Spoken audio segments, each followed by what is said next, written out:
हा, आता इंटेन्सिटीचे इम्पॉर्टंट फॉर्म्युले आपल्याला स्टडी करायचे आहेत. ओके, तर सगळ्यात पहिलं जे आहे that is electric intensity due to charge the conductor और charge the conducting shell. Okay, first important formula, that is electric intensity due to charged conductor, charged spherical conductor or charged spherical shell.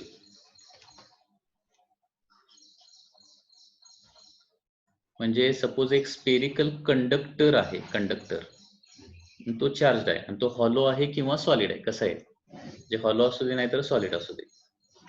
तर आपल्याला इथं आता पोटेन्शियलचे फॉर्म्युले लक्षात ठेवायचे. इंटेन्सिटीचे फॉर्म्युले तर आपल्याला माहितीच आहे.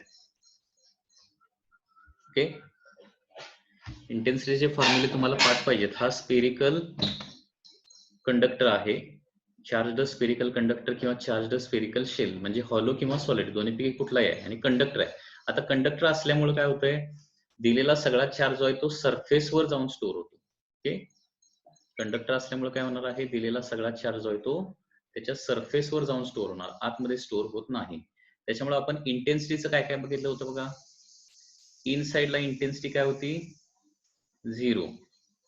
सरफेसला काय होती, k q divided by r square. आणि आउट साइडला काय होती, k q divided by small r square. हे इंटेन्सिटीचे फॉर्म्युले होते.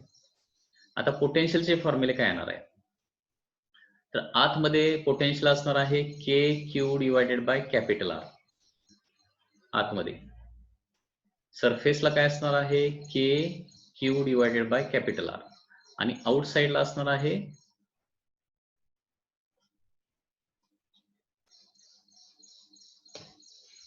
लक्षात घ्या,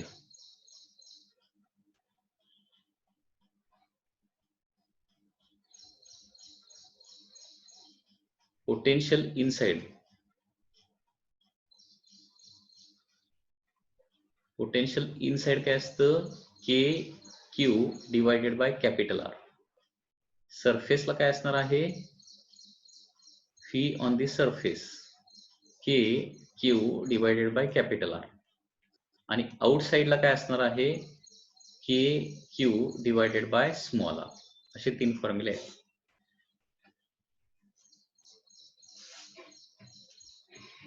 ओके, आतल्या सगळ्या पॉइंटला आणि सरफेसला पोटेन्शियल सेमच असतं, हे लक्षात ठेवायचं आहे.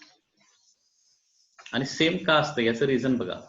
E इज इक्वल टू काय असतं, मायनस dphi बाय dr किंवा dx असतं ना. म्हणजे लक्षात घ्या, potential with respect to distance change होत नसेल, पोटेन्शियल जर कॉन्स्टंट असेल, आतल्या सगळ्या पॉइंटला पोटेन्शियल कॉन्स्टंट असेल, कॉन्स्टंटचं डेरिव्हेटिव्ह काय येतं रे, 0 येतं.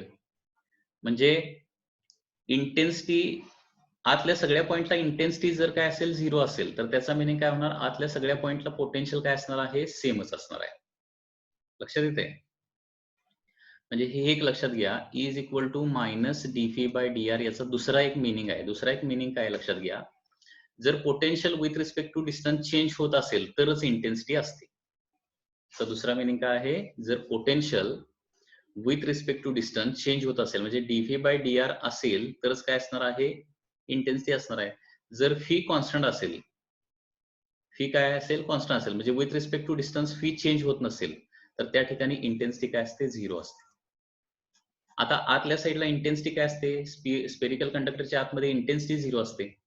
म्हणजे याचा अर्थ काय होतो, दुसरा मिनिंग, आतल्या सगळ्या पॉइंटला पोटेन्शियल काय असलं पाहिजे, तेवढंच असलं पाहिजे, सेमच असलं पाहिजे. म्हणजे जेवढं सरफेसला आहे तेवढं सगळीकडे आत. म्हणून काय काय लिहिलंय बघा, आतमध्ये काय असणार आहे, k Q by capital R, सरफेसला देखील के क्यू बाय कॅपिटल आर, आणि सरफेसच्या बाहेर के क्यू बाय स्मॉल आर. फॉर्म्युले लक्षात ठेवायला सोपे आहे, ते जास्त काही डिफिकल्ट नाहीये. ओके, तर याचा एक मिनिंग लक्षात आला का बघा, E is equal to minus dv by dr. म्हणजे याचा मिनिंग काय, जर पोटेन्शियल सगळीकडे कॉन्स्टंट असेल तर त्या ठिकाणी इंटेन्सिटी काय असते, नेहमी 0 असते. ओके, म्हणजे थोडक्यात स्पेरिकल शेलच्या आतमध्ये इंटेन्सिटी 0 का असते याचं दुसरं पण मिनिंग आपण असं सांगू शकतो की पोटेन्शियल स्पियरच्या आतमध्ये सगळीकडे पोटेन्शियल सेम असतं. स्पियरच्या आतमध्ये सगळीकडे पोटेन्शियल सेम असतं म्हणजे कॉन्स्टंट असतं आणि कॉन्स्टंटचं डेरिव्हेटिव्ह नेहमी 0 असतं. कॉन्स्टंटचं डेरिव्हेटिव्ह नेहमी 0 असतं. ओके, हा त्याचा मिनिंग होतो, लक्षात घ्या. So E is equal to minus dv by dr. जे पोटेन्शियल जर चेंज होत राहिलं तरच काय होणार आहे, इंटेन्सिटी तिथं असते, अदरवाईज इंटेन्सिटी नसते. म्हणजे potential with respect to distance constant राहत असेल तर इंटेन्सिटी तिथं अजिबात नसणार आहे. ओके,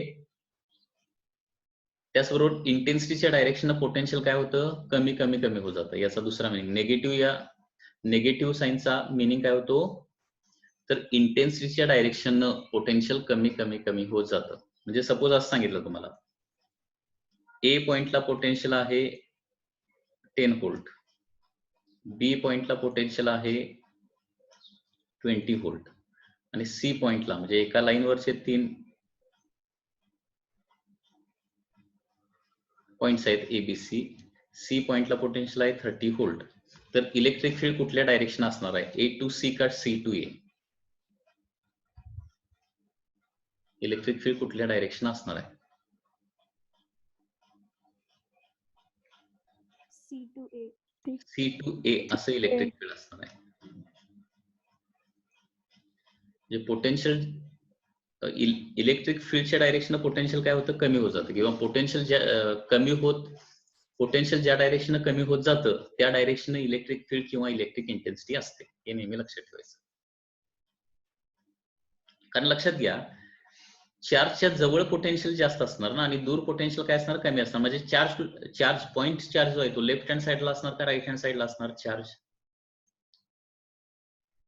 राईट हँड साइडला चार्ज असणार आहे.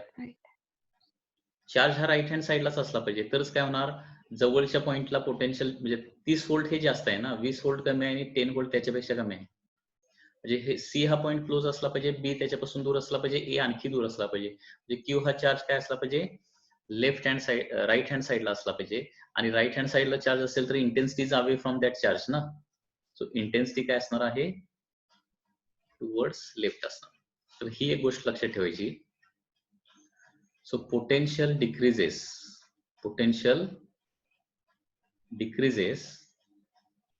in direction of electric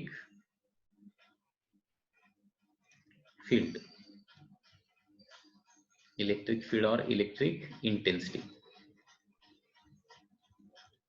Okay, तर इलेक्ट्रिक फील्ड किंवा इलेक्ट्रिक इंटेन्सिटीच्या डायरेक्शन पोटेन्शियल कमी होत जातं. आणि त्याच्यामध्ये इफ पोटेन्शियल इज कॉन्स्टंट